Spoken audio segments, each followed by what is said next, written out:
உறவுகள் அனைவருக்கும் வணக்கங்க. நம்ம காவேரி தான் அந்த ஏடிஎம் ஆஃபீஸ்லேருந்து பணத்தை எடுத்துட்டாங்க அப்படின்னு சொல்லிட்டு கம்ப்ளைண்ட் கொடுத்துட்றாங்க. காவேரியும் உள்ளார வச்சிடுறாங்க. விஜய் துடிச்சு போகிறாரு. என் பொண்டாட்டி அப்படிப்பட்டவ இல்லை அப்படின்னு சொல்கிறத காதால் கேட்குறாங்க. ஏன் இப்படி இவர் சொல்லணும் அப்படின்னு நினச்சிக்கிட்டு, ஓ நம்ம 2 பேரும் பக்கத்தில் தான் இருந்தோம் அப்படிங்கிறக்கா சொல்கிறாரோ அப்படின்னு நினைக்கிறாங்க. அதுக்கப்புறம் விஜய், நான் அப்பெல்லாம் எடுக்கவே இல்லை விஜய் அப்படின்னு துடிக்கிறாங்க. காவேரி, எனக்கு தெரியாதா, நீ பேசாமல் இரு, நான் பார்த்துக்கிறேன் அப்படின்னு சொல்லிட்டு, இங்கே பாருங்கள் சார், என் காவேரி அப்பெல்லாம் இல்லை சார், நான் சொல்கிறத நம்புங்க சார் அப்படிங்கிறாங்க. ஏப்பா பாருங்கப்பா, என்னப்பா நீங்கள் இப்படிலாம் பண்ணிட்டுருக்கீங்க, பணம் 10 லட்சம் காணாமல் போச்சுன்னு கம்ப்ளைண்ட் கொடுத்துருக்காங்க, அவங்க கையில் ஒப்படைச்சிருக்காங்க. ஏங்க அவங்க கேட்டாங்களா, அவங்களாம் வந்து கொடுப்பாங்களாம், ஏன் அவரே வந்து கொடுத்துட்டு அவரே கூட ஆளை வச்சு எடுத்துருக்கலாம் இல்லையா, காவேரிட்ட வந்து இந்த மாதிரி பணத்தை வாங்கலான்னு. என்னங்க சார் இதெல்லாம் அப்படிங்கிற சார், இப்படி ஆங்கிளில் யோசிக்கணும் அப்படின்னு சொல்ல, ஆமாம்ல நீங்கள் சொல்கிறது சரிதான், அப்படி என்னங்க இவங்க முன்ன பின்ன தெரியாதவங்க மேலே அவங்க அப்படி பண்ணணும் அப்படின்னு அந்த போலீஸ்கார் கேட்க, அதே தான் நாங்களும் சொல்கிறோம், முன்ன பின்ன தெரியாதவங்க மேலே ஏன் பொண்டாட்டி மட்டும் எதுக்கு அப்படி பண்ணணும் அப்படிங்கிறாங்க. இப்போ என்னையா ஒன்றும் புரியலையே அப்படிங்கிற அவன் என்ன பண்ணுறான், பணத்தை தொலைச்சவன், இல்லை சார் இந்த அம்மா யார்கிட்ட ஃபோன் பேசிச்சு, நான் கொடுத்த கையோடு எடுத்துகிட்டு போக வச்சிருச்சு, இந்த அம்மா கிட்ட தான் இருக்கும், 4 சாத்துங்க அப்படிங்கிறான்.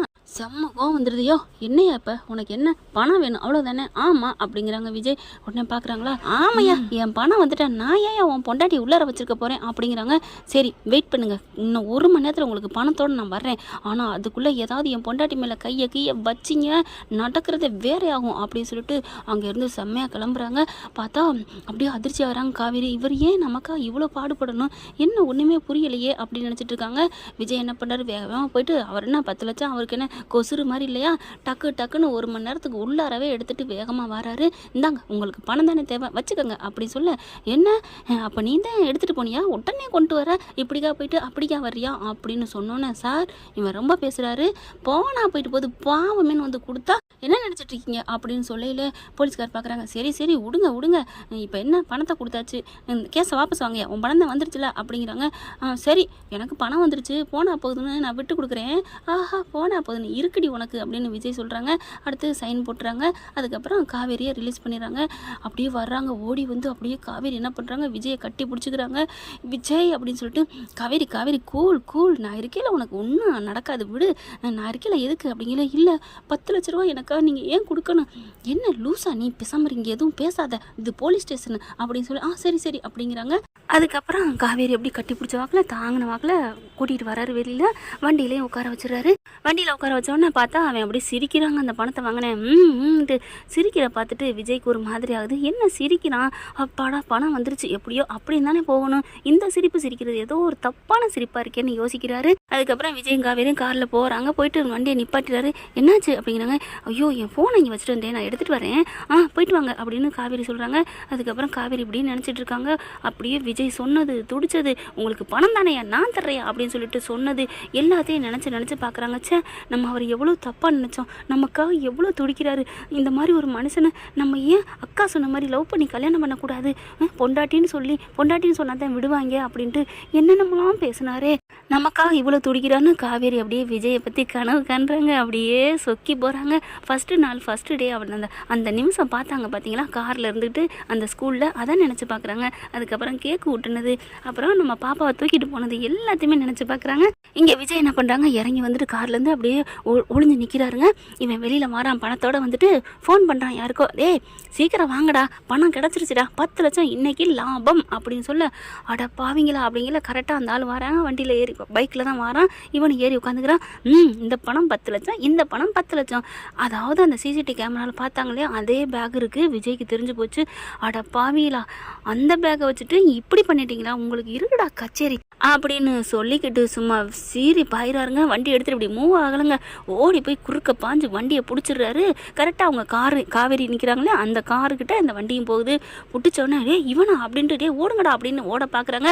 அட்டி சும்மா சீறி பாஞ்சுறாரு. இங்கிட்ட அங்கிட்ட 2 பேக்கையும் பிடிங்கிறாரு. அட்டி நச்சுன்னு கும்பிட்றாரு. விட்றா உன் பணம் வேணா இருந்தா 10 லட்சத்தை வாங்கிக்க, என்ன ஏன் பணம் என் பொண்டாட்டியை கொண்டாந்து உள்ளார வச்சியே, அதுக்கு கோடி ரூபா கொடுத்தாலும் சரியா வருமாடா, ஏன்டா ஈத்தர கலதை நாய்ங்களா அப்படின்னு சொல்லி அட்டிக்கிறாங்க. அதுக்கப்புறம் டக்குன்னு காவேரி இறங்குறாங்க. என்னாச்சு அப்படிங்கல, இவன் தாம்மா திருடி போயிருக்கான் அப்படின்னு சொல்ல, ஆமாங்க இந்த பேக் தான் அப்படின்னு காவேரி சொல்ல, நீ போலீஸுக்கு போய் கூப்பிடு போ அப்படிங்கிறாங்க. காவேரி ஓடுறாங்க. ஸ்டேஷன் அங்கே பக்கத்துலானே, சார் நீங்கள் வாங்க, இவங்க ஓட பார்க்குறாங்க அப்படிங்கிற அங்கே 1-2 பேர் பிடிக்க ஆரம்பிக்கிறாங்க. அதுக்குள்ளே போலீஸ் வந்துடுது, டேய் என்னங்கடா திருட்டு பயில்களை இப்படி ஒரு கும்பலாடா, ஏன்டா ஒரு பொண்ணுக்கிட்ட கொடுக்குற மாதிரி கொடுத்து அப்புறம் அவன் மேலே கம்ப்ளைண்ட் கொடுத்து, ஏன்டா 10 லட்சத்துக்குலாம் அந்த பொண்ணு எங்கடா போகும், பாவம் இல்லையா, இந்த மாதிரி இப்படிலாம் மனசு வருது. அப்படி தலையை தொங்க போட்டு நிற்க, இல்லை காசு இருக்கவங்க பார்த்து தான் நாங்கள் இந்த மாதிரி செய்வோம். டேய் ஆட பாவீங்களா, என்கிட்டலாம் காசு இல்லைடா, நீ அடித்து போட்டாலும் அம்மஞ்சன்னைக்கு புண்ணியம் இல்லைடா அப்படின்னு காவேரி சொல்ல, உனக்கு புண்ணியம் இல்லை, ஆனால் அந்த அவர் வராருல இவர்கிட்ட இருக்குல்ல, அது தெரிஞ்சுதான் நாங்கள் பண்ணோம் அப்படிங்கிறாங்க. என்ன பண்ணீங்கன்னு 2 சாத்தி 2 பேரையும் உள்ளுக்கு இழுத்துட்டு போகிறாங்க, தோலை உரிச்சு தொங்க போகிறேன்டா வாங்கடா அப்படின்ட்டு. அதுக்கப்புறம் விஜய் வராரு உள்ளுக்குள்ள, சார் நாங்கள் தான் பிடிச்சிட்டோமே, நீங்கள் போங்க, இந்தாங்க உங்கள் காசு 10 லட்சம் அப்படிங்கல. 10 லட்சம் பெருசு இல்லை சார், என் பொண்டாட்டியை உள்ளே வச்சுருக்காங்க, நான் சும்மா விடுவேனா என்ன அப்படிங்கல. அவங்க 2 பேரும் என்ன பண்ணுறாங்க, சார் உள்ளுக்க வச்சது நாங்களா, இவர் இன்ஸ்பெக்டர் தானே, என்னது எங்கள் மேலே கம்ப்ளைண்ட் கொடுப்பியா அப்படின்னு அடிக்கிறாங்க. அவங்க 2 பேர்த்தையும் விஜயும் சேர்ந்துக்கிட்டு அடிக்கிறாங்க. அதுக்கப்புறம் போயிட்டு நான் கம்ப்ளைண்ட் கொடுக்குறேன், இவனை உள்ளார வைங்க அப்படிங்கிறாரு விஜய். உடனே காவேரி ஆமாம் கொடுங்க சீக்கிரம் அப்படிங்கிறாங்க. அப்புறம் லெட்டர் மூலமாக எழுதி கொடுக்குறாங்க, இந்த மாதிரி ஏமாத்துறாங்க, இந்த மாதிரி எத்தனை பேர்கிட்ட அலையிறீங்க, நாங்கள் மட்டும்தான் அப்படிங்கிறாங்க.